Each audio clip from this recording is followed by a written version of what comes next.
All right, here we go.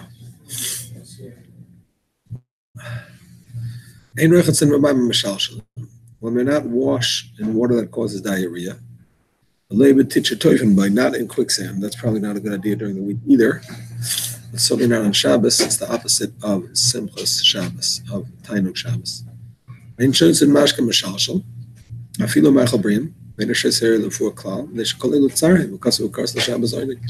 You should not drink a beverage, thank you very much, that causes diarrhea. Even if healthy people drink it, and he's not doing it for refuah, thank you very much, but it's nevertheless painful to throw up. And on Shabbos, it's supposed to be pleasurable.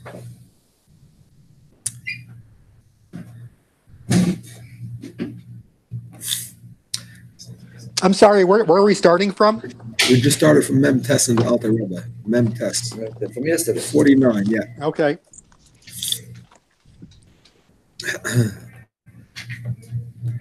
Nun says, you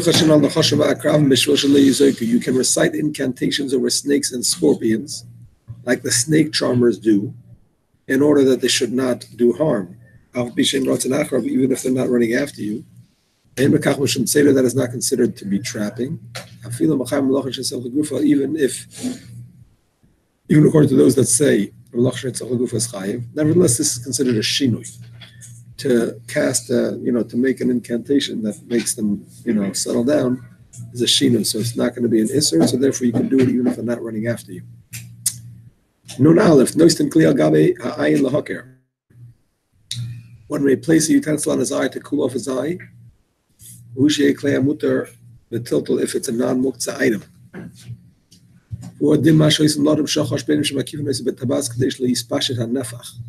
Similarly, it is permitted to follow a practice commonly used to treat a person who feels discomfort in his eye, the affected eye circled with a ring, so that the swelling will not spread.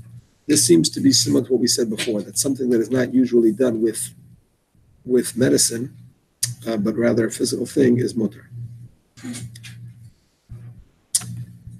Yud Beis, we mentioned this yesterday. A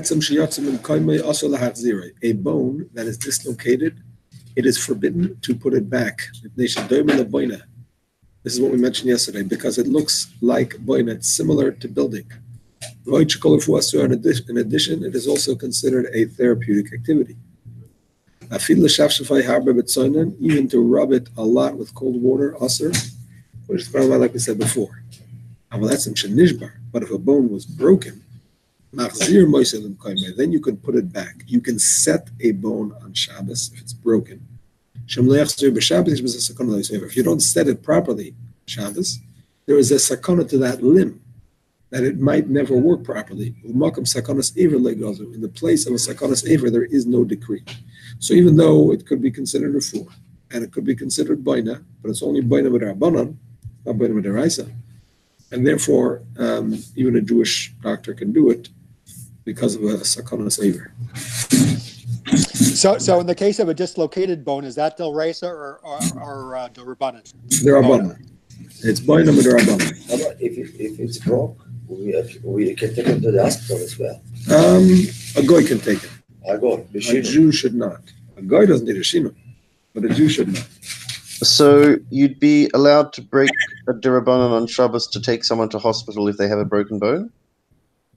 Are you going to take him to the hospital? If you have a non-Jewish neighbor, he can take that person to the hospital, say? Non-Jewish neighbor, absolutely, yes.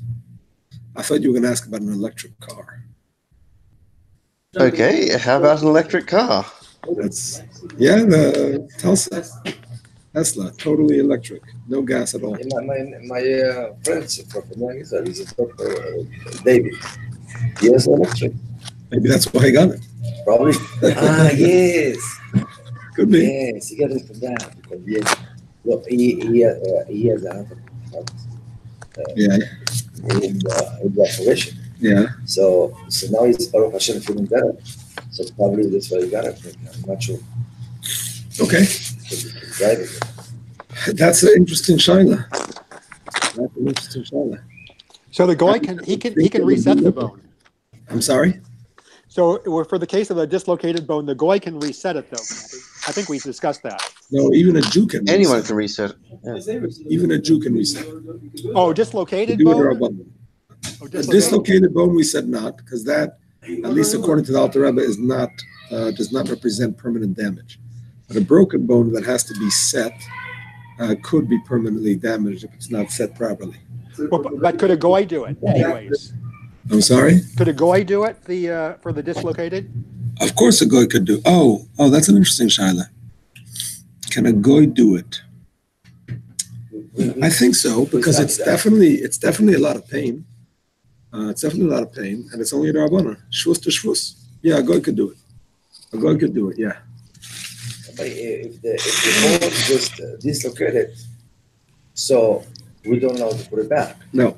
But the goy, According to the Alter Rebbe, the Mishnah Berurah says that you can. If it's completely out, the Mishnah Berurah says you can. so for this one, the goy, he can take you also the hospital too? For dislocated? That's already the Araisa. This is the right. For a goy to take you, for a goy to drive, the goy is doing but the is Araisa. it pain as well too? Yeah, but for a goy to do the Araisa, if it's not Sakana Sever and it's not Chayla How Kalgufa, we know is dislocated and his shoulder is on the floor, you know, like I don't know. According to Mishnah Berurah, yes. A guy can do the rice for someone who's Was that a Chayla in the calendar? No. He's- Is that something that hurts all the pain? I mean, it's Can painful. it function with dislocated bone? I don't think so. It's painful. I've had it. It's painful. Okay, I've never had. I've had it.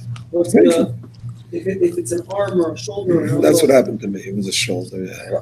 Ronnie, It was painful, but can I say I was so much pain that I couldn't function? Ronnie? Maybe. It was many years ago. I don't want to say. I'm not sure. but Rabbi, Ronnie has that the same thing. He said it's already 30, 40 years and he still have the pain. He told me that, yeah. So this is really a hear you. I hear you. That's the Mishnah Berurah actually holds it. It is a sakana saver. I have to put you guys in mute. I'm sorry. Then let's mute yourself. Okay. So we're continuing with Nun Gimel. This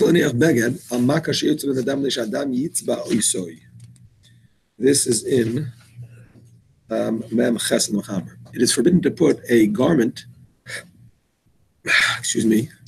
on a wound that's bleeding, because no, I'm reading the Alter Rebbe, but I'm just saying if you want to follow on the Mechaber. Oh, I'm reading the Alter Rebbe. so you go back to the I'm just reading the Alter Rebbe, trying to cover ground. which one? Nun Gimel. I don't remember. Because the blood will dye the garment. Shomeh? If you put a garment, not a band-aid that's a throwaway, or gauze, which is throwaway, but an actual garment, which you're not going to throw out, it's a real garment. So you're dyeing it by putting it on the wound, dyeing it red. You're dyeing it red, exactly. Oh, what do you think? What do you think if it's red? Rabbi, I will tell you. They're improving it. It says right here. Red is you make it more color. Exactly. That's how we studied Who, even though it's ruining it, they come out and how much more so with a red garment, because it's not a kilkel. It's a good thing to be red. So it's better white than red. Well, you're not supposed to either. Not supposed to either. You're supposed to use something that's throwaway, like a band-aid, a gauze, a tissue, something that you can. But when throw. it's up and you don't think, you rush, you panic, you do it, Okay. sting. Okay, do your best.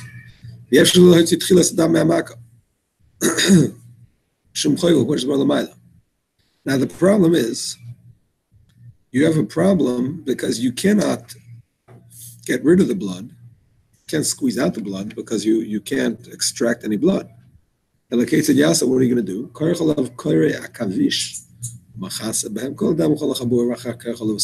No problem.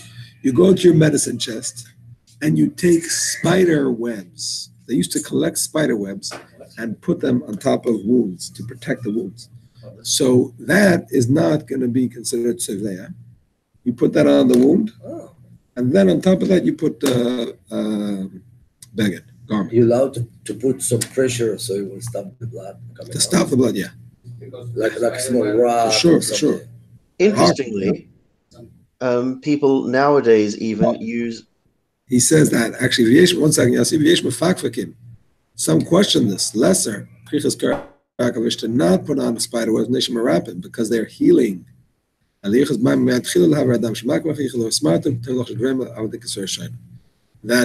according to the second opinion, you should rather wash it first with water to get rid of the blood, and then put a garment on it. Yossi, what were you saying? Sorry. I was just saying, interestingly, nowadays people use the membrane from inside an egg, and that makes an incredibly efficient natural Band-Aid. Presumably you could use that. Interesting. What does it do? What does it do? It does absolutely everything that a Band-Aid does. What does a Band-Aid do? I mean, it just protects the wound. Yes, it does. It also accelerates the healing. Band-Aids accelerate healing? Why is that? Right, because Is that the egg white you're talking about? No. It's the membrane. So if you Google it, it goes through exactly what why it is, but it mimics the expensive collagen-derived dressing. But it's the membrane like the layer underneath your skin. So isn't the membrane like next to the shell then? That thing? That thing, yes. But wouldn't that be boring?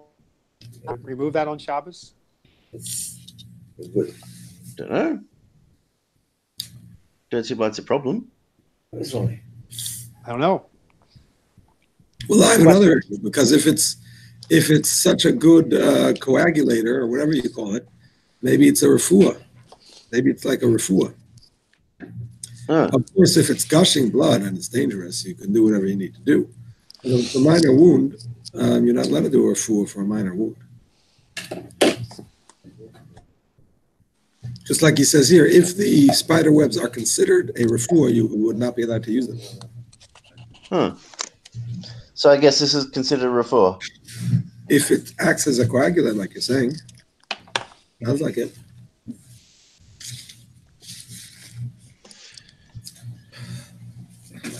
It binds matrix metalloproteases.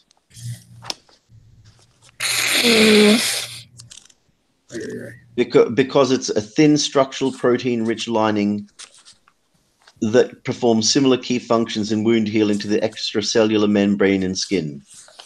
There you go. So once you say the word wound healing, that puts up a red light in terms of using it for a non-life. So no eggshell membrane. No eggshell membrane on a small wound, no. As far as boiler is concerned, obviously it's a more critical situation. You do whatever you need to do. But if it's not, boiler, it's an interesting shaila. Is it boiler to take off the membrane of the egg? But you want it. Well, you want it, that's true. You want it. You're taking it off by hand. You're about to use it, and you want it. That's true. Okay, I got it. I hear you. There's not more. Yep, that's true. Okay, my friends. With no further ado, what's our minion prognosis? 9:30. You have to leave at 9. But we have other people coming at 10 to 10. If we have a score. Chanan and the other guy. If we have a score, we don't need him then. Oh, he is the One sixth. of the guys raised his hands, not the guy with the pass, the other guy. The other guy, yes. I mean, I could tell them early. Well, no, we have 10. We have 10. Take a You can leave at 9:30. I mean, if you Really, really. it's fine. I keep keep it- have a late meeting. Just have to pick up my son. Let's keep it at 10 to 10. That's Kavua. We already told them. But do we have a minion? Yes, Not 2, yes. not 4, not Yes, we 6, not 7. You got 3. You got Hanan, you got the guy is coming to That's this 2. one. And And he's leaving. We need one more. Shmuel Lev, is Shmuel Lev coming? yeah, Shmuel Levi. It's coming. Disaster. Unless if you want them for praying. 9:30. No, No, he has to leave it. to leave it. Uh, We have to We'll start be here. like- someone's here and then it's. So here where it says that it's prohibited to put on cloth, We have it's a piece of clothes, or something like an disposable if you can. Excuse me, something disposable what? If you use it to stop. Yeah.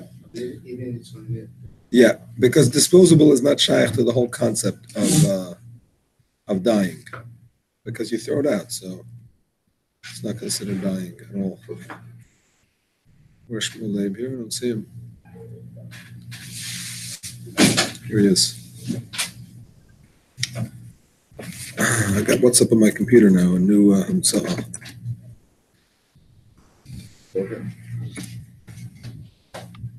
המחשב, אפשר לעשות וואטסאפ. ראית את זה? Oh, WhatsApp. cool. Nice. Yeah. All right. So we went. Also, lim says nun dal is very important. I mentioned this yesterday. Also, lim says bechriv dam mehamaka mishum choy. It is forbidden to suck blood from a wound because it's considered choyvel, damaging to the person, which is like a tolda of shoichet, of like killing. Is there a problem with eating that? Actually, yeah, that's true too. That's true. I wonder why he doesn't bring that up. I actually saw somewhere, I forgot where, Yep. that where Yitzhak Yosef says that if you have a cut in your finger, to stop the bleeding, you're allowed to suck the blood. Usually, you don't suck it to stop the bleeding. You suck it to clean the wound. So I missed the blood comment. has to clean the wound. So the blood rushes through the wound and cleans it on its way out. I think that's the point of it. So what did you say was a good point? Paul was asking if you're allowed to suck blood from a wound during the week, because usually you're not allowed to.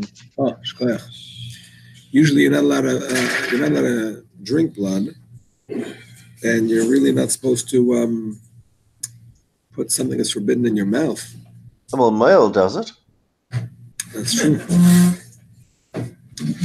By the bris, you're allowed to do it because it's a sakana. Otherwise, it's considered a danger if you don't do it. You know what? I'm not 100% sure if it says that. You're definitely not allowed to swallow the blood that's from other parts of your body. If you have a wound in your mouth, you're allowed to swallow the blood.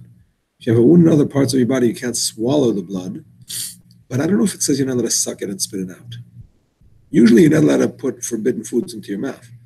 But that's because you might eat it. But do we make that gzeir about blood, which is disgusting, and it's only the Rabbanon. Human blood is only the Rabbanon, not the Raisa.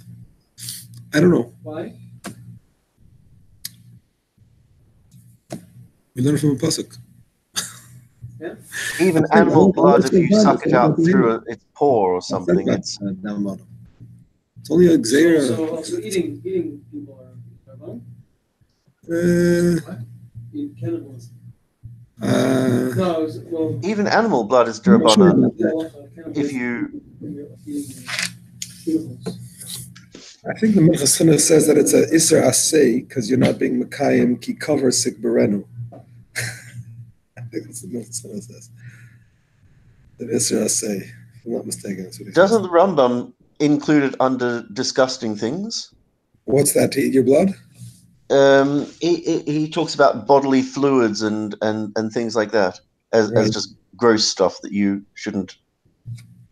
I hear you, but I think if there's a specific Isser on blood besides that, because it's a Gzeira, and it's similar to animal blood, so I think it's a Gzeira without mono. But animal blood is also derabanan if it's sucked out of a wound. That's also true. You can suck it out if it's paw or something. It depends. If it's gushing out of the wound, then it will be deraisa. Yeah. So they made it Gzeira. Okay. So the point is that on Shabbos, you're definitely not allowed to suck it. The only reason they allowed the moil to do it even on Shabbos, obviously, metzitza, excuse me, is because of a sakana. Right? Because otherwise it's considered dangerous. The wound might get infected. By doing metzitza, you draw out the blood, and that blood cleans the wound on its way out. Therefore, it's usher to even suck out the blood that's between your teeth. Your gums, if your gum is bleeding, which normally during the week you're allowed to suck it out and even swallow it, on Shabbos you're not allowed. Even though this is not the usual way, it's still awesome in our moment. You cannot put onto the wound anything that will draw out the blood. Even if it's pulling it out on its own, if you know it's going to happen, it's like you're doing it. And why is this mefarik here if you put something, because you're not really extracting with your... If you know it's going to extract, it's considered like you're extracting. Uh-huh. It's a sure thing. It's like you're doing it. Okay, we're going to skip Nun Hey. I don't think it's very relevant. And we're going to skip 329. We're going to go to 330.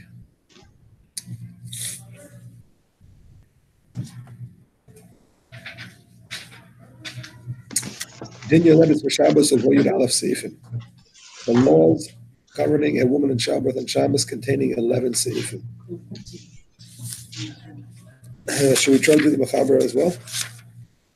Let's try to do both. We'll see what we can do. Says the Mechaber, Shin Lamed, Yoledes Ikachoy L'Sheish B'Sakana. A woman who's giving birth is considered a Chodesh Yesh B'Sakana. Mechaber Allah Shabbos L'Chol Mashatzur. We're in the Mechaber 330. You can desecrate the Shabbos for anything she needs.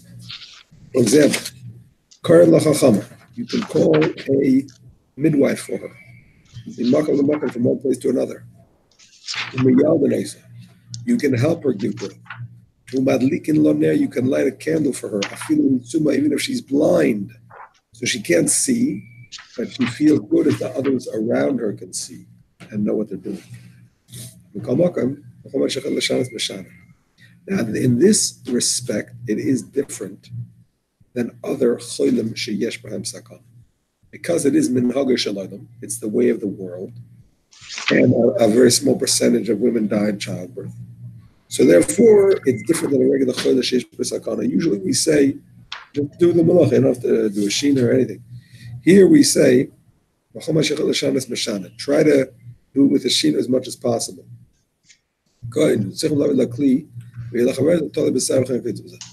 If a friend has to bring a keli, they need some kind of utensil to help her. So they should bring it, carrying it with a shino, like tying it to the hair or something. Some other kind of shino in the way they carry it. That's just an example. But the same thing is in terms of a goy. Normally, according to the main halacha, the minhag is different for Ashkenazim, but according to the main halacha, you're not supposed to ask a goy to do malacha for a chodesh yesh b'sakana. You do it right away, you do it yourself, and so on. Here, we try to find a guy. If there's a guy available, and it's not going to take longer, and she's not, like ready to give birth, there's some time. So we prefer to call a guy rather than do it ourselves. So that's the din with a yoledes, with a woman in childbirth. Kusis, let's go further than the Mechaber. Kusis averes kachavim, im yaldenes b'Shabbos afil b'davar she'im b'chil Shabbos. Previous halachas, we have to do any type of shina that we possibly can. I mean, as long as it's not going to put her in any kind of danger whatsoever. Driving, we have to turn on the car with my pinkies and... Yeah, to the extent that it's not going to delay and put her in any kind of danger.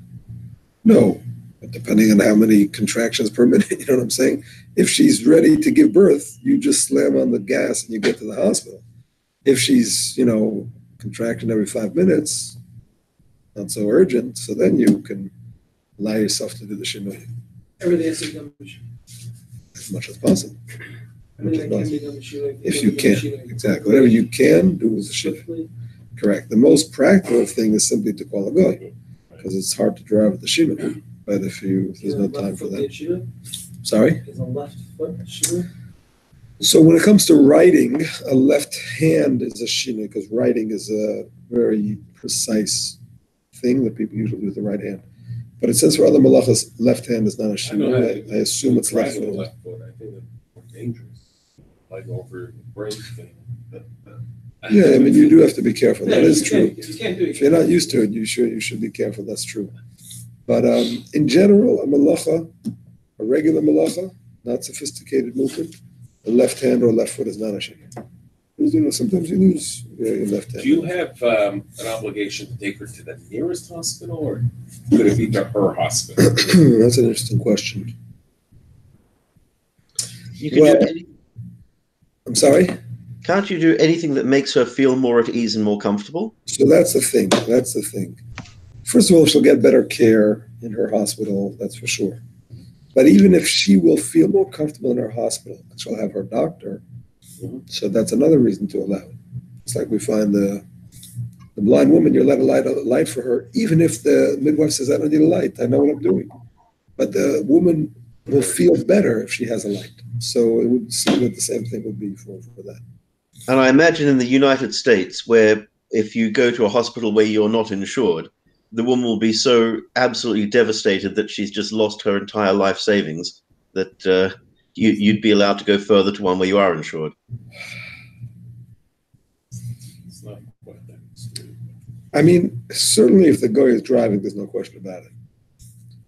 But if a Jew is driving, it's an interesting question. Interesting question. I'm not sure about that. I mean, if it's not her own doctor, if it's anywhere, there's no this. Anyway, Saying it's that not the there's a same. financial. Yeah, that's the question. If there's no difference in the doctors, she anyway doesn't have her own doctor for whatever reason. And the question is, can you go to a hospital where she's covered by her insurance? So if the Jew is driving, it's an interesting shaila. It is an interesting shaila. Would that be more of a hefset or more of a comfort? She's going to be more stressed if she's. Well, yeah, the hefset is not a reason to do it. It's her being nervous that might be a reason. It's a hard one. I hope they don't call me with that one. I don't know that. You already know in advance, which is more expensive or cheaper. You've already picked the doctor, the hospital. Right. So you know what?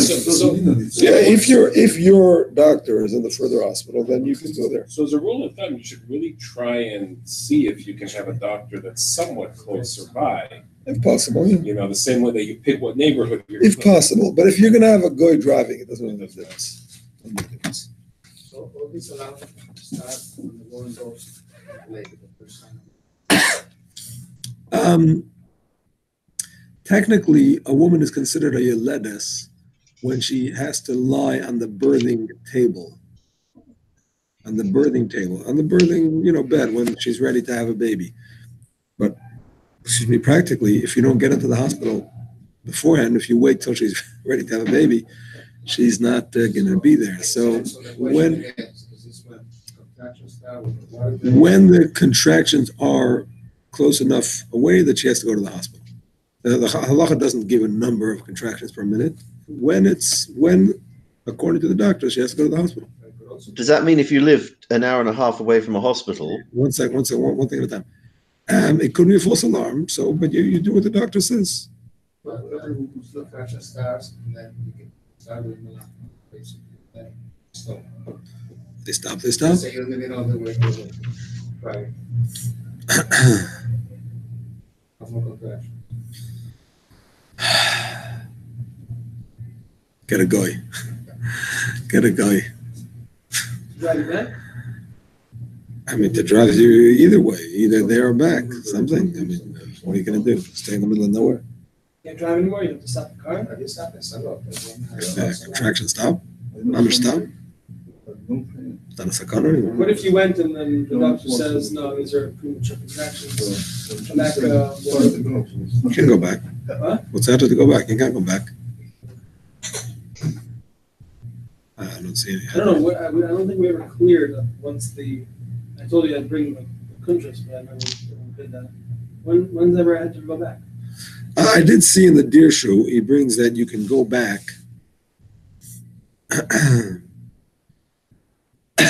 if it involves the derabana. He's not talking about a woman in this particular case. He's talking about a doctor, Salah member, doula, midwife, all these people. That you can go back if it involves only a derabana. Uber, yeah, that sort of thing. Calling Goy? Calling a guy, going with a guy, yeah. But not outside of your tchum. Not outside of your tchum. I mean, usually nowadays it's fine. You on the highway? I mean, if it's in the tchum, the highway doesn't make a difference. If it's out of the That's what I'm tchum. saying. It depends. I mean, it depends on the situation. It's not the highway per se that makes it out of the tchum, but it could be it's out of the tchum. Yeah, depends. Someone In the car?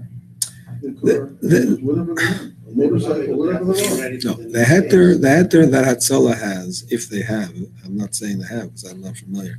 The heter that is said is if they're needed to be able to be available for further calls. That's the heter. So if that's the case, but that's a case by case thing. I'm not going to say that it's a general rule. Sorry. Okay, one may not assist a pagan woman have a baby on Shabbos. Even if it does not involve Chilul Shabbos. Meaning to say, you don't have to drive. She's just in the next room. She's having a baby. She wants some help. Sorry. We only help Shabbos observers. It seems a bit harsh, but that's the halacha. Now, that being said, we do not apply this in practice today because of the concept of Eva, of hatred, that this halacha would engender if we were to follow in practice. And therefore, we do help people, regardless Jewish or not Jewish, pagan or not pagan. Although, because it's not really a clear heter, we try to only do it in a derabbanan. So that's, or to get a goy to do it. To get another goy to do it would be better. But if not, we try to only do it with the derabbanan as much as possible. It's not a simple thing for a doctor to be on call on Shabbos. Not a simple thing. I know a lot of Shomer Shabbos doctors, quote unquote, Shomer Shabbos doctors who are on call on Shabbos. It's not a simple thing because you're putting yourself in a position that you're going to have to be Machal Shabbos in a way that's not so clear. The whole concept of, first of all, how do you know it's going to be mamish a danger? Maybe it's not a danger. They're going to call you. For them, it's an emergency. That doesn't mean he's going to die if you don't come. So, but you have to come if you're on call. You can't not show up. And then the whole thing of doing it for a guy is only it's kind of if you have no choice. But really, you shouldn't put yourself in that position. You don't have a doctor in the hospital. Not a specialist. Not a specialist. They have an ER doctor. And then if they need a heart doctor, if they need a brain surgeon, if they need you know what I'm saying? Those specialists are on call. You know what I'm saying? At all times? Yeah. Oh, at all times. They never work. They're only on call. No, of course. They have their office where they see patients, but the emergency room calls them, let's say 1 day a week, they're on call. You know what I'm saying? So that way, if they have an emergency relating to that specialty, they come. In the UK, it's on Shabbos, I don't. Sometimes their patients call them. And going to the emergency room or whatever it is. Okay, there's more room to allow it. If the patient is Jewish in particular, there's more room. If they're comfortable with them and they know their situation, that's something else. But just stam to be on call, not a simple thing. Rabbi, it's interesting that a few Shabbos ago, I was actually in somebody's home in NB, and the house in front of us, there's a window, and the house in front of us was literally 3 hours before Shabbos ended, and the guy comes out with the scrubs, with a yarmulke. There was an Uber driver outside. He goes inside. So he must have been on call. Can you do that? Can you just go into an Uber? I'm not saying it's usher. I'm just saying it's questionable. It's questionable, and it's not the best. It's definitely not the best. But there's I'm sorry. No, go ahead. No, you should arrange your schedule to be on call on different days of the week. That's all. So in the UK, almost all doctors have to work for, and certainly when you're junior, you have to work for the National Health Service, and it's often impossible for junior doctors to not work on Shabbos. And so who gave them a heter to be doctors? You'll forgive me. Who told them they can be doctors? So I'm asking the question because this is something that's puzzled me for a while. It seems that there are a lot of fairly religious, otherwise Shomer Shabbos people who apparently minimize what they do on Shabbos, but they appear to have to be on call or even working in hospitals and rostered on Shabbos. Is that the proper way for things to operate? It's not the proper way for things to operate. I'm sorry. It's not the proper way for things to operate. They have to be on call. They don't have to be doctors. The Reb Moshe has a tshuva about koyanim who want to be doctors. And to be a doctor, you have to do operations on dead people. What are they called? Autopsy? Cadavers. You have to experiment on cadavers. So Reb Moshe says, not like the mistake that people make, that it's sakonas nefashos. You're allowed to do that because you'll be saving people's lives. Because sakonas nefashos only means when there's a sick person in front of you, and you can save the life right now by violating the Torah, we let you do it. It doesn't mean that you can prepare now by violating the Torah to be able to save somebody's life. Because if so, Rav Moshe says, then we should all have to be doctors. Right. Because maybe one day you'll be able to save somebody. Right. Doesn't say that. There's no such halacha. So therefore, he does not give a heter for a kohen to operate on cadaver. So. And the same question can be asked: how is there such a thing as a shomer Shabbos kohen doctor? And I don't know the answer to that question. I know that, but I don't have a heter. But I'm saying, in terms of what you're saying, so that's the rule in London. That's the rule in London. So you really want to be a doctor, move to Israel, where they have a Shomer Shabbos residency program, or I think they have one in Albert Einstein also in New York. Move to a place that has a Shomer Shabbos residency program. Why are you choosing to take a profession in a country that's going to make it be Machal Shabbos? There was a doctor that I know was in residency, and I know that he was having to be on call on Shabbos as well. And at that time, he asked me to arrange for him put on a Rabbeinu Tam's tefillin, to buy a pair of Rabbeinu Tam's tefillin. And I did arrange it because I'm not gonna hold back from one mitzvah for another. But in my mind, it bothered me. Being Machal Shabbos in a way that I don't think is correct. He didn't ask me the shaila. I don't know if he asked anybody. And you put it on a Rabbeinu Tam's tefillin. I mean, it's not right. I can see when there's a lot of doctors who are goyim, and you have a couple of Jewish doctors. The Jewish doctors can trade. Exactly. If you have a lot of Jewish doctors, somebody still has to take care of the patients. Yeah, you can't switch with another Jew. You can't switch with a non-from Jew. No, I understand. Because he's Jewish, just like you. I'm just saying, if you have a bunch of from doctors and practice them, like at Einstein, someone's got to. At Einstein Medical, they're all Jewish. Yeah. Right? Someone's got to work on Shabbos. Right, the non-first Jew is anyways gonna do Milah on Shabbos. Why you gotta switch? Well, 1 second. What's the connection between Rabbeinu Tam's tefillin and Shabbos? The connection is Rabbeinu Tam's is a chumrah, and Shabbos is not just a chayva, but it's a most important pillar of the Jewish religion. So it's, in my opinion, it's not appropriate to be putting on Rabbeinu Tam's tefillin if you're not keeping Shabbos properly. Like another doctor friend of mine who puts on 4 pairs of tefillin, because there's really more than 2. He puts on 4 pairs of tefillin, and he was walking behind me once, and he answered his cell phone, doctor's office. I mean, whatever. You want to do it, you want to take a heter, you can take a heter, but don't do that together with 4 pairs of tefillin. It's not appropriate, in my opinion. So what about Hatzalah? The non-Jew. Just 1 second. Jew, anyways, is gonna ride, is gonna have Shabbos. Why you cannot switch with? Because you can't cause it. You can't cause it even once. Doesn't make a difference. You can't cause it. Not even once. It doesn't minimize it. The fact that he did it 100 times or 1,000 times, that it doesn't make it any less of an avera. And if you're the cause of it, you're the cause of it. Can't the doctor on call stay at the hospital? For Shabbos? That's an idea. If he's needed, he's needed. That's an idea. That's an idea. But I don't know how practical it is to keep Shabbos even in the hospital. Or next door at a... Yeah, I understand that. But I'm just saying, in the hospital, the things that you might have to do might involve Chil Shabbos. I don't know. But that is an idea.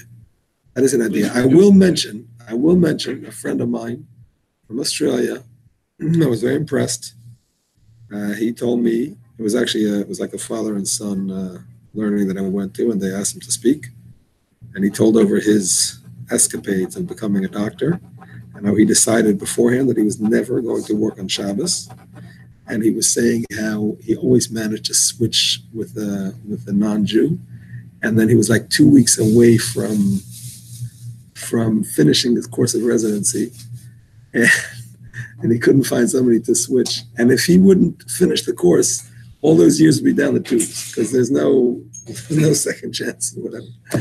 So, but he was resolved. He wasn't gonna work on Shabbos. In the end, something came through. He found somebody, whatever. But it was very impressive. So, anyway, what about Hatzalah? Why do we not say that Jewish people should not be in Hatzalah on Shabbos? We should get Goyim to do it instead. Right. Because the Goyim are not going to do Hatzalah. Hatzalah is a volunteer ambulance thing. The success of Hatzalah is that because it's volunteers, there's many more of them. They're local. They're in the area. If you depend on the professionals, then you're waiting much longer for them to come. It's not going to work. Yeah, but you could pay them. You could pay them? For Shabbos. There's no such service. It doesn't exist. I'm sure you'd be able to get 3 paramedics to service a town or an area.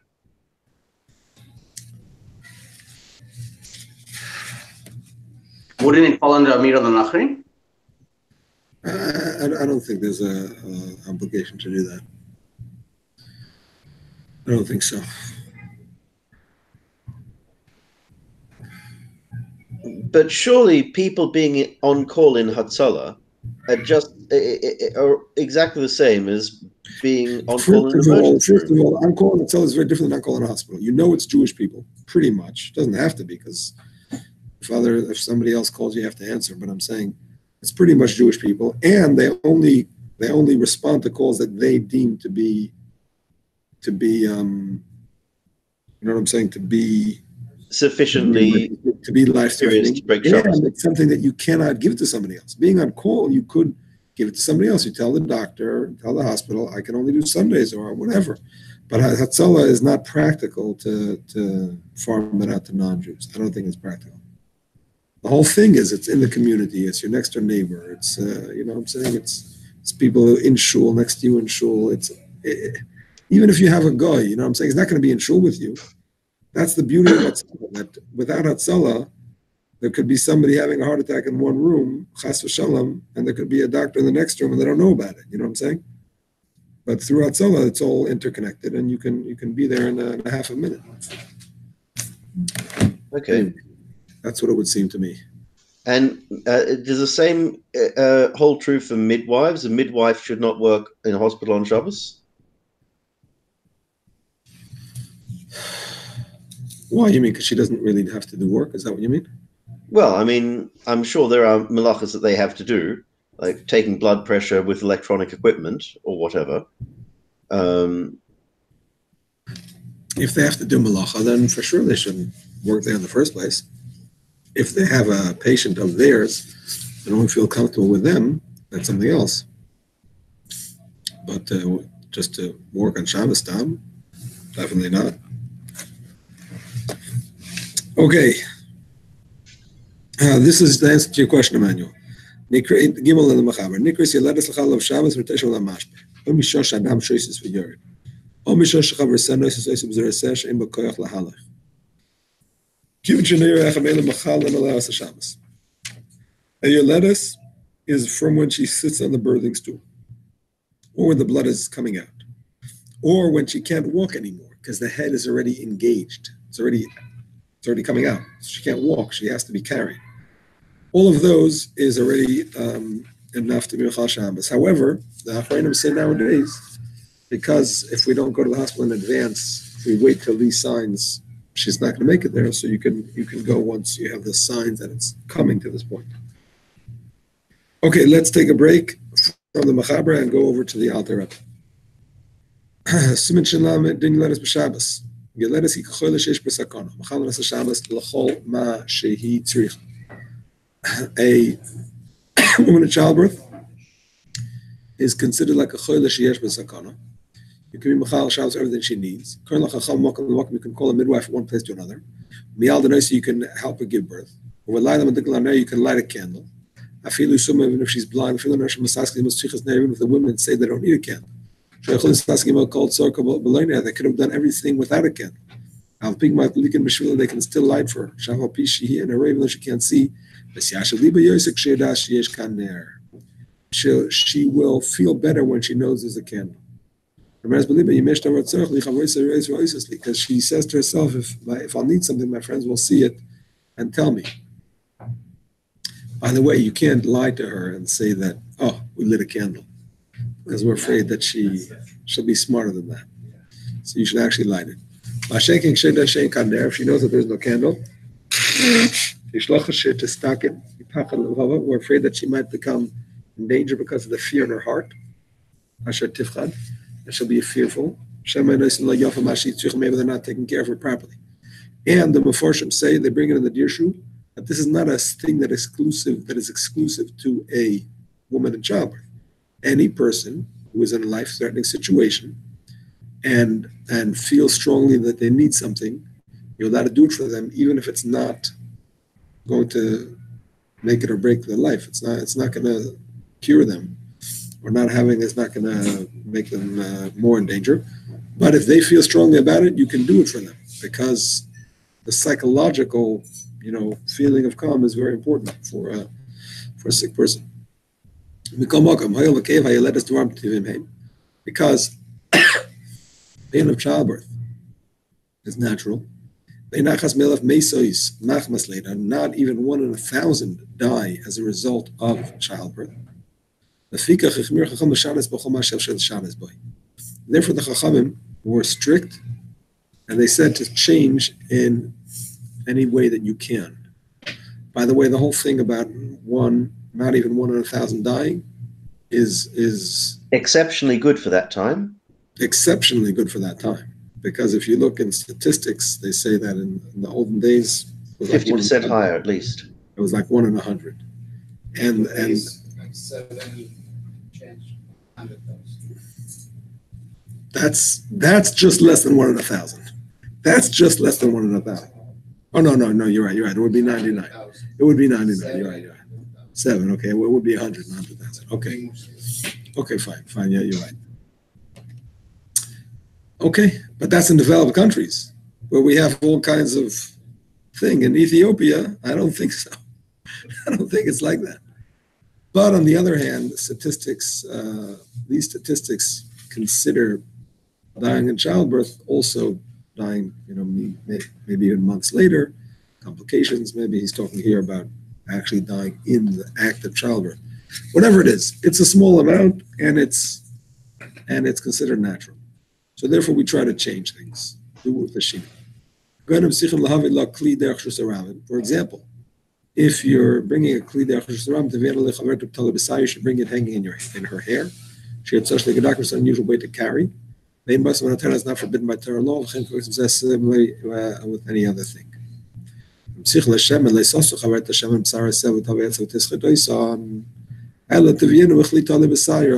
she needs oil for some reason, the friend shouldn't put the oil on her hair and squeeze it out, because squeezing oil out of hair is also rabbanan.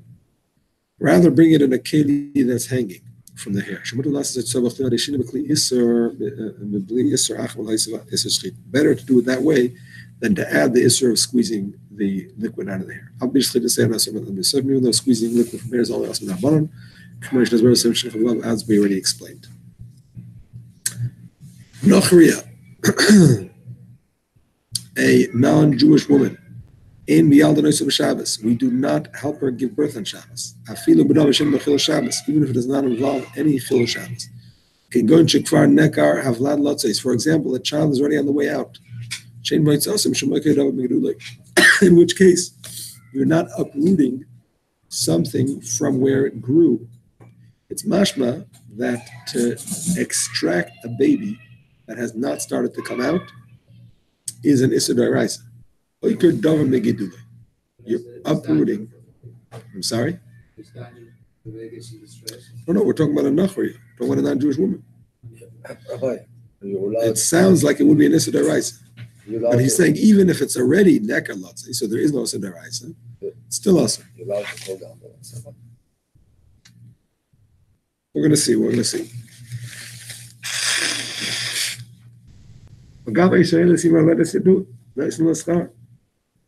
In addition, the Jewish woman is a well-known midwife, and they pay her. During the week, a well-known midwife is allowed to help a non-Jewish woman give birth if she gets paid. If not, she doesn't. She's instructed not to help, because you should not help a pagan be born into this world. I'm not talking about a regular Gentile. I'm talking about a pagan. You're not allowed to help a pagan be born. It's going to be somebody else who's going to go. Does that include Hindus? Hindus, exactly. But because of hatred, you're allowed to if they pay. Okay, but not on Shabbos. On Shabbos, there is no hatred.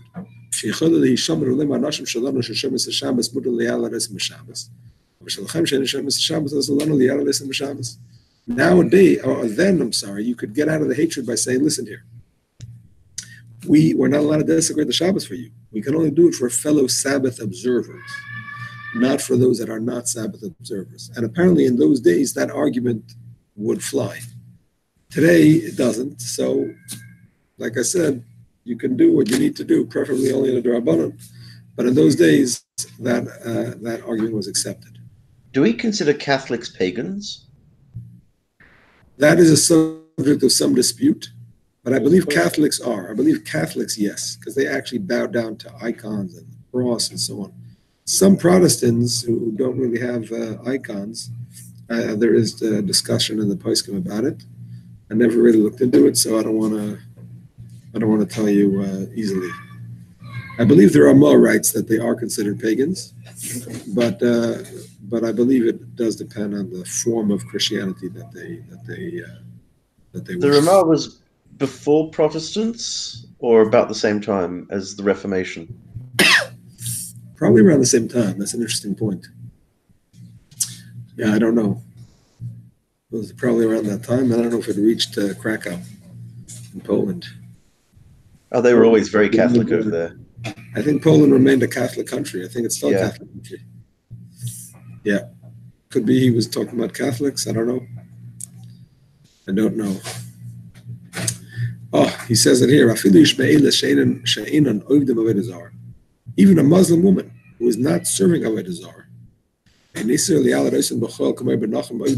there is no prohibition to help them give birth during the week, like a pagan woman, which is forbidden because you're helping them have a child to serve idols.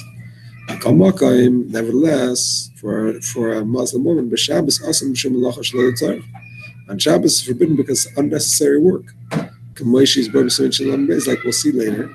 Because you can get out of it without hatred. We hear about other scenarios when you, for Shalom, whatever, if you're allowed to look up, save the life of a boy, like in Shalom. Yeah. So why? Same thing. Same thing, same exactly. Because of hatred. And nowadays, because of hatred. Yeah, we're allowed to nowadays, because nowadays it would be a very big deal if we wouldn't. It would definitely cause hatred. And, but nevertheless, because it's not a simple heter, that's why one should try to have a non-Jew do it, or to at least do it with a D'Rabbanan.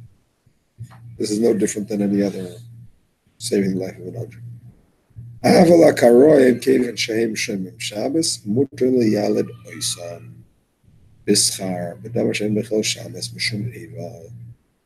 Wow. Don't get the parentheses. The Karaites, because they observe Shabbos, you are allowed to help them have a baby for pay in a manner that does not involve Chol Shabbos because of Eva. Whoa. There's a footnote that says that modern day Karaites are not considered. Therefore, there is no obligation to desecrate the Shabbos to save their lives. This concept is reflected out that was ruling in Yerodea, subsection 80. This is not Pashut. This footnote is not Pashut. I'm sorry. I'm not familiar with Yerodea subsection 80, but it's not Pashut. It's not Pashut. I believe my father got a psak, I think it was from a Moshe, about doing a bris for Karaites. There's a Karaite community in Northern California, outside of Berkeley. Yeah, that's the only one. I believe Where is they outside of Berkeley somewhere. And the local moil asked my father at doing a bris. I think it was in Yom Kippur. Shabbos, Yom Kippur, I don't remember. I believe he asked her Moshe, and I believe that I have to check with my father, but I'm pretty sure the psak was that he could. You could? Yeah, that they're considered Jewish. At their, what they call their synagogue? That detail I can't tell you. I never heard that detail. But this is not Pashat. He also, in the Dirshu, he also brings down the Kiva Eger holds. Also the Magen Avraham holds, thank you, that Karaites nowadays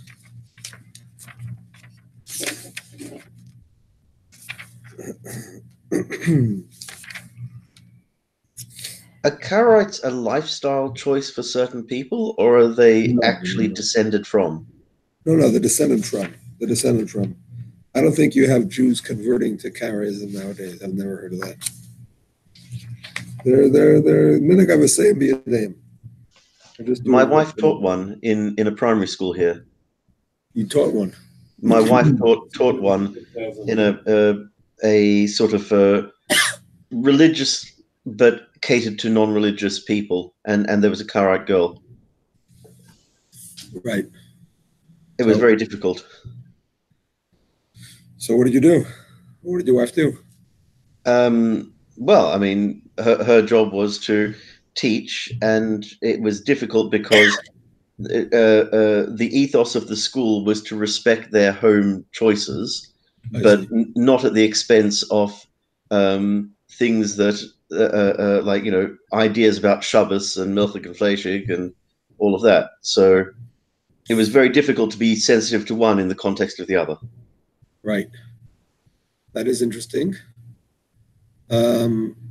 So what I have to say is that, I put on tefillin on a Karaite Jew for many years. Really? Yeah. Here? No, in Australia, I used to go to a neighborhood and put tefillin on. And one of the mechanics in the store I used to go to was a Karaite Jew.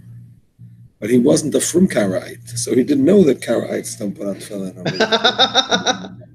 To him, yeah, put on tefillin, why not? From Karaite? Are they really halakhically Jews, these Karaites? At all. I think the Tzedukim used to put it on their palms and between their eyes. And their tzitzis on the walls. Which is a further, like a descendant of the Tzedukim. They're not the same. They're like a few centuries later. I don't think they put on tefillin. Metaphorical. Yeah, Are they really halakhically Jews? That's the debate. He says here that they're not, and I'm looking up Hilchos Ribbis number 80 right now, because I don't know why they wouldn't be Jewish. Why shouldn't they be Jewish? It's one thing to say they're not Jewish. Aren't they like the same as the Falashas? No, the Falashas is the question about their Jewishness. The Karaites, as far as I know, they're considered Jewish, but they just didn't observe the mitzvahs properly. They'll probably take anyone. But wouldn't they be like considered mamzering though, because they don't have the right halachas of Gittin? And even if they were mamzerim, they're still Jewish. I can't hear you. They might be they might be mamzerim, but doesn't make them not Jewish. What's the question? My question? Yeah. Who says that they're? What's the cause to believe they're Jewish? Because they're descendants of Jews. Why shouldn't they be Jewish? Who says their mother's a Jew? Who says that? Oh, you mean because they do conversions? I don't think they did conversions. I don't think Karaites believed in conversions until recently. I read somewhere that until like 2000 something, they never did any conversions. Now they started, so now they could be ruining it for themselves. But until recently, I don't think they believed in conversions. Samaritans were the same. But the thing is, here's the Alter Rebbe. You ready? Hilchos Ribbis 80. Some say the Karaites today have completely ruined their behavior. They consider like actual goyim. And you're allowed to lend to them with ribbis. Because it's like they are denying the entire Torah. It's forbidden to help them live. Wow. This is pretty intense.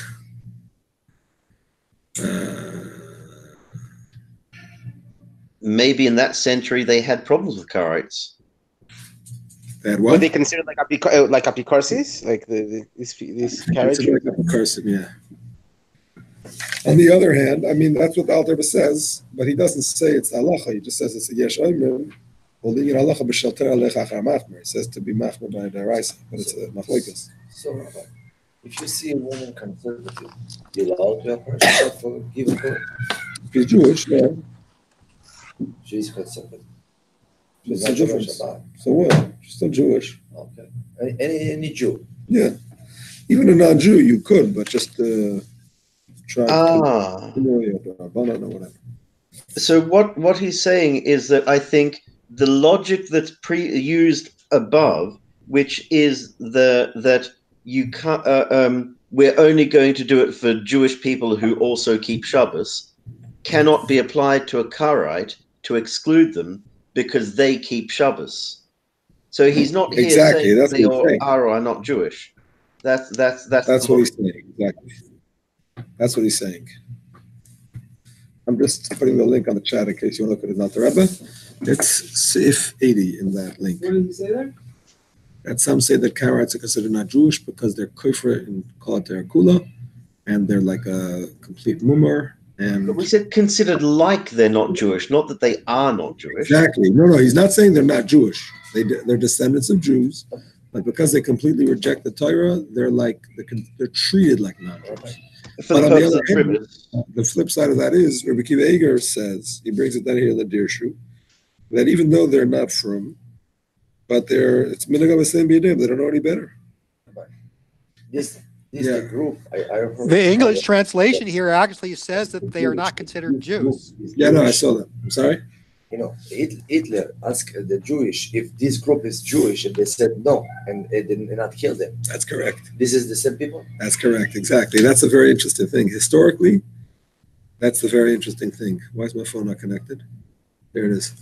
What happened is, when Hitler, Yamach Shemai, was making his final solution, he asked a few Jewish professors if the Karaites are Jewish or not. And the Jewish professors, in order to protect the Karaites, because they knew that the survival of these people depended on their answer, they told them that they're not Jewish. They said, we researched it, they're not Jewish. But they knew that they were, but they said it to save them. And unfortunately, I heard that during the war, the Karaites did not return the favor. And when they had an opportunity to save Jews, unfortunately, they were not helpful. But that's an interesting thing, yes. Okay. How many Karaites are there anyway? I mean, you very occasionally bump into one. What? How many Karaites are there? Very few. Very few. There's like probably a few thousand in the world, but I couldn't tell you exactly how many. 40, 50,000? Okay. 4,000 in the U.S. Wikipedia says 1,000. That Daly City, California is the community. Which one? I think the rabbi's name is Cohen, actually. There's In about the city. approximately 1,000 according to Wikipedia, and in Israel 40,000. Interesting. Yep. Okay, let's continue.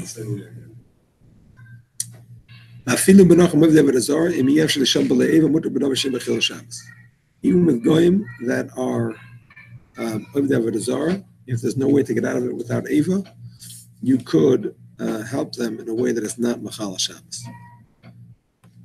Okay, but Rav Moshe actually says that you could even do an Issa D'Oraisa if necessary because of the fact that there could be Eva. So that is something to note. But like I said, it's better to try to get out of it or do only the drabon. Name a sign across you let us a Shabbos. When is a woman considered to be a lettuce? In order to desecrate the Shabbos for her,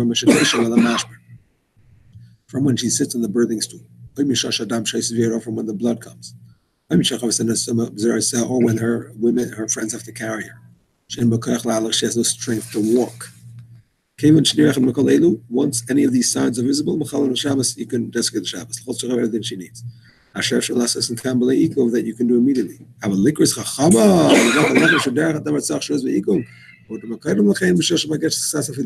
Here. To call a midwife to come, you can't wait until she's on the birthing stool. It's too late. Same thing if you're not calling the midwife. If you're going to the midwife, i.e. going to the hospital, you have to go in advance. I feel a suffix, even in doubt. My friend, listen carefully to this. It's good to be careful. From when a woman is in her 9th month, you should prepare everything from before Shabbos. So you should not have to be Mechal Shabbos. In other words, get the number to a non-Jewish taxi driver. I mean, nowadays with Uber, it's easy. But prepare everything in advance. Know what they're going to do. Have a plan in order that you should minimize Chilul Shabbos. Note 12, to cite some present applications of this principle, a woman should register in the hospital before Shabbos so that additional writing need not be done on Shabbos. She should speak with a non-Jewish taxi driver before Shabbos to make all necessary arrangements and prepare everything she will need to take with her before Shabbos. Very good. Okay, we continue in the Mechaber and we say. Someone's just supposed to bother me. Oh, yeah? Interesting. I think it says that the Hasidim were careful to only have relations in a way that would not cause the baby to be born on Shabbos. Right, there is a cheshbon like that, right? Yeah. There's a cheshbon. Is it 271 days? Is it 271 days? Is that what it is? I think it's 271 days. But that's an average. That's not a. Did you ever go on Shabbos? Yeah, one out of 7 was on Shabbos. That's the statistic, actually. Yeah, actually, that's yeah. My 6th one was on Shabbos. I first went in, but wasn't worked till Sunday. Oh. We never. We actually didn't have to go on Shabbos because the baby came before we even got into the. I had already called the ambulance. By the time the ambulance came, the baby was good. The baby was out. But like we're about to say, So that's the one on Shabbos. That's the one on Shabbos. Shabbos. In the car? Was one? No. Car is something else. This is the house. It's a different one. Oh, Car, house. house. And a Something car. else. 2 babies came out before they were able to get to the hospital? Yeah. Oh. Oh, wow. One in the car, one in the house. Wow. One in the house was born on Shabbos, but we're about to see that for the first 3 days, a woman is considered sakana. She wanted to go to the hospital. You know, she doesn't know what she needs at home. She didn't have anything. So went to the hospital in the ambulance. That was an experience. The car was more So of you an went to a experience. close hospital or? Went to Mount Sinai. Mount Sinai.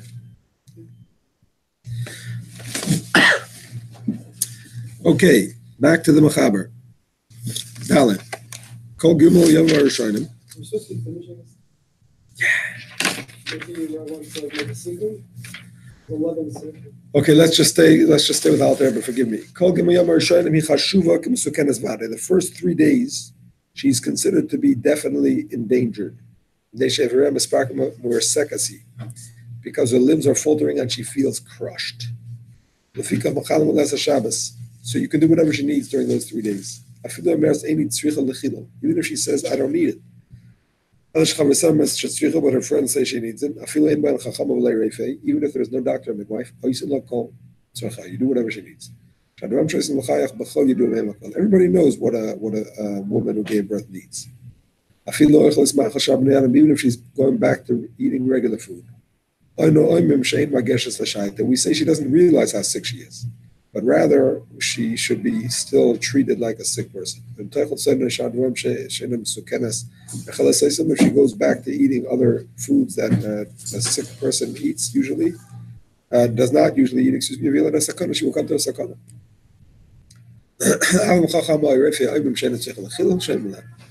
If both she and the midwife and doctors say she doesn't need it, then you don't listen to them.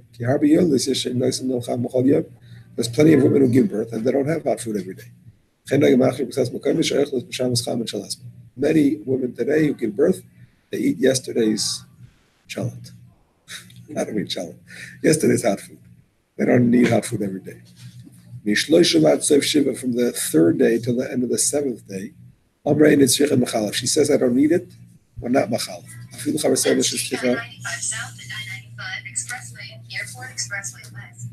Even if her friends say she needs it.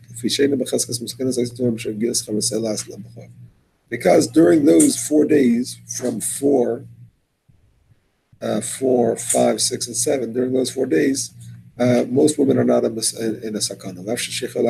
She could wait until the nighttime. If a doctor or midwife says she needs it, then we do listen to them, like was explained. That's only if she says, I don't need it. She says nothing. And her friends don't know. Machal and we're machal. This is the same, by the way, about Yom Kippur. As far as fasting on Yom Kippur. The first 3 days, she doesn't fast. After that, unless she says, I for sure don't need to eat, and the doctor says you for sure don't need to eat, other than that, she can break her fast. Of course, with shiurim, a little bit at a time or whatever, but the presumption is that she needs to break her fast unless she's sure that she doesn't need it.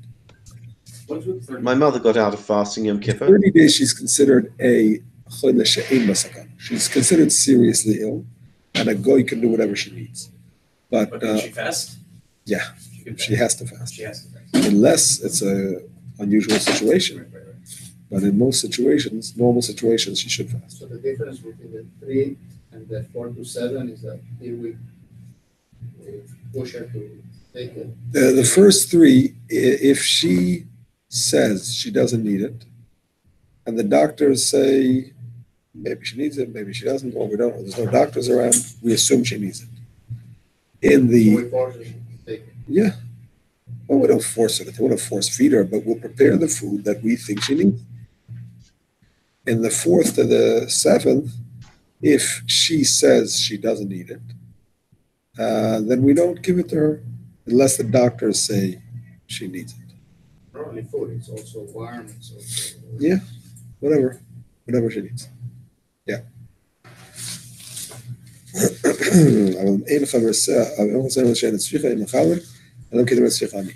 If her friends say she doesn't need, we don't unless she says she needs. The rule is if the patient says I need it, even if 100 doctors say she doesn't need it, we give it to her. Because a heart knows the bitterness of its own soul. Which is like we're going to see later in Yom Kippur. Only the person knows their own situation. After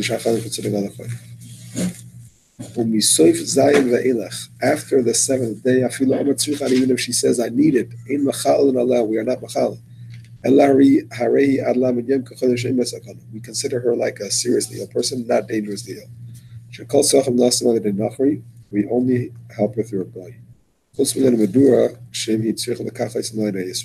for heat, she needs heat. We provide that for her even through a Jew. Cold is dangerous for her all 30 days. Even during the summer. As far as other people using that bonfire, it's discussed earlier. Okay? I gotta go. Okay.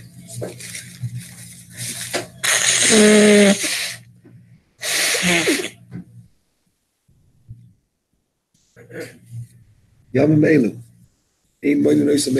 These days are not counted as 24-hour days.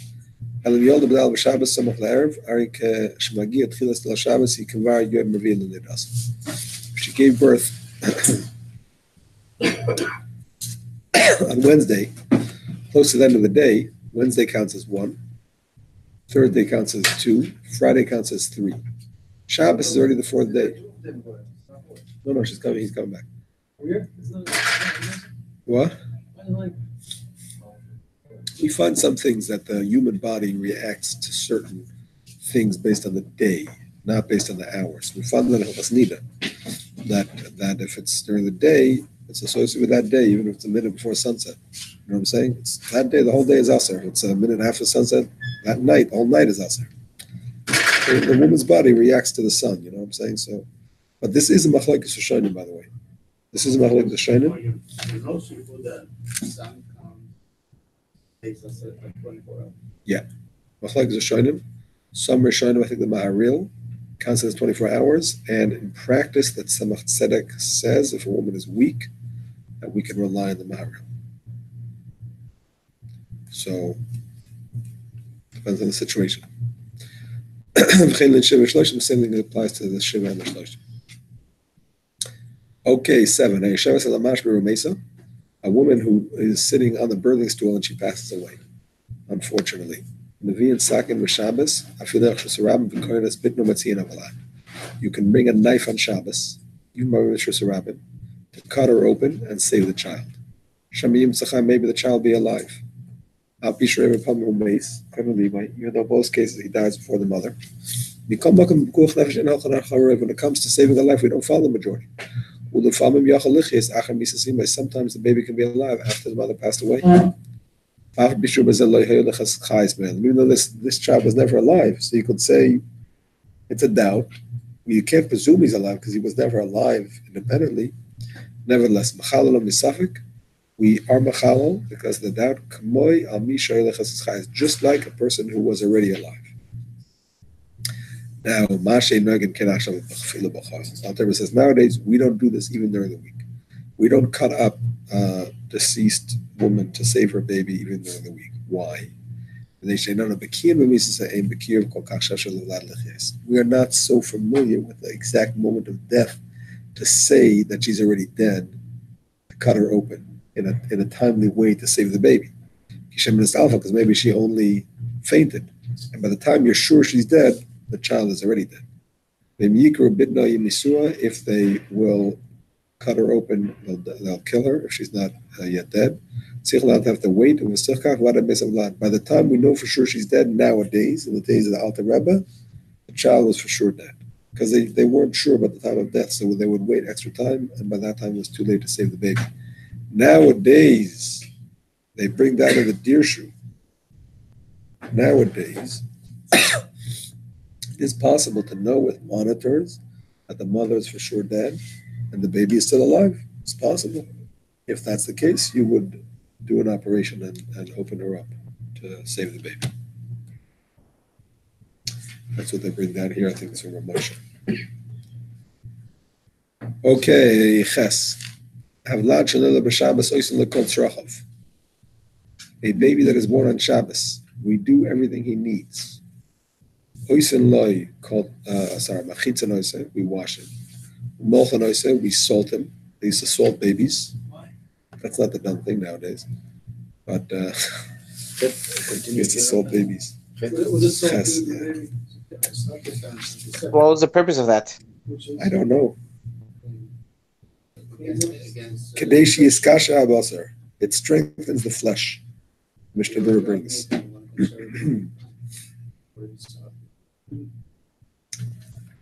Iskasha Abasar, the Alter Rebbe brings, sorry. So that the flesh should be firm.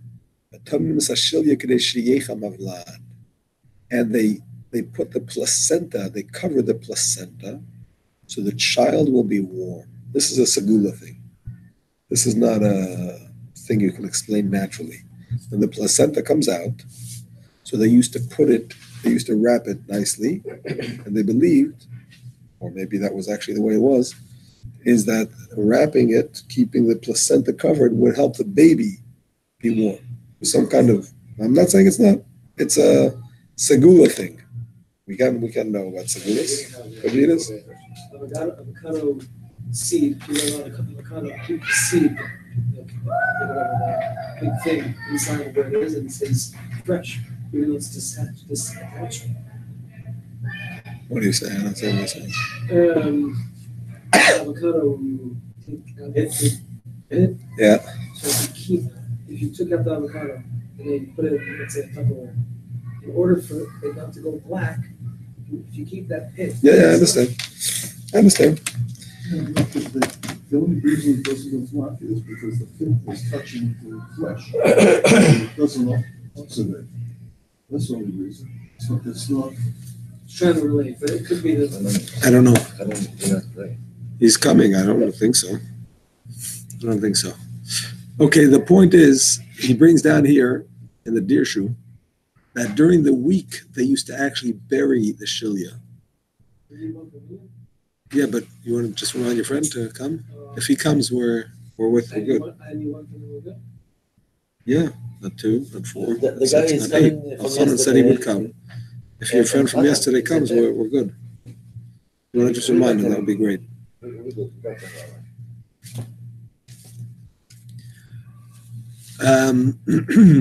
As an interesting side point, nowadays they take the placenta, some people, and they make pills out of it, and they make pills out of it, and they believe it has medicinal properties. I know someone whose mother fried it up and ate it.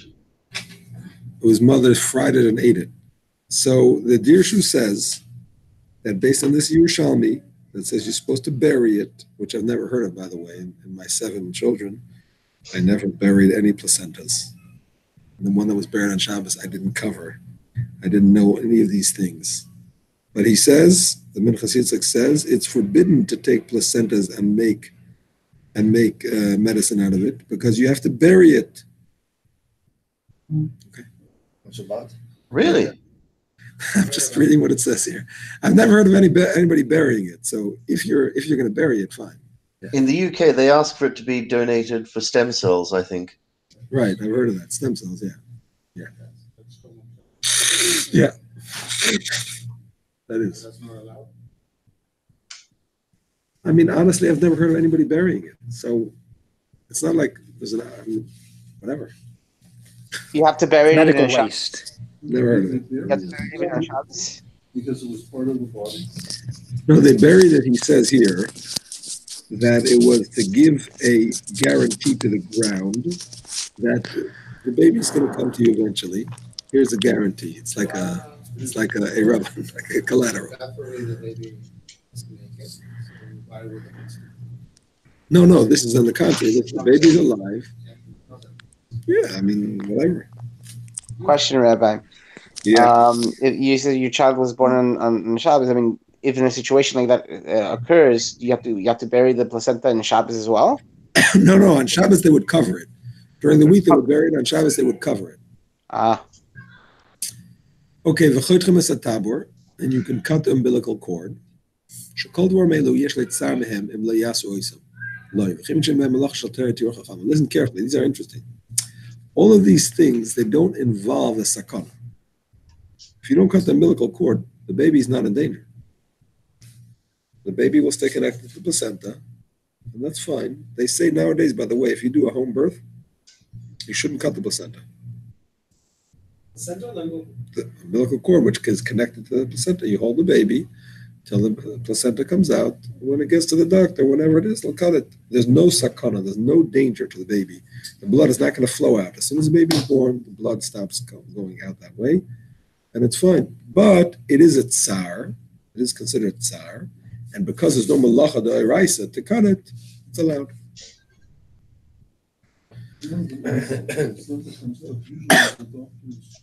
Check it to make sure it's whole, that the whole thing came up. Sometimes a piece is left in. Yeah, that's dangerous. That's very dangerous. That's dangerous, yeah. Ahmed, remember when he say this, Bavlad Shel Kayama, a living child.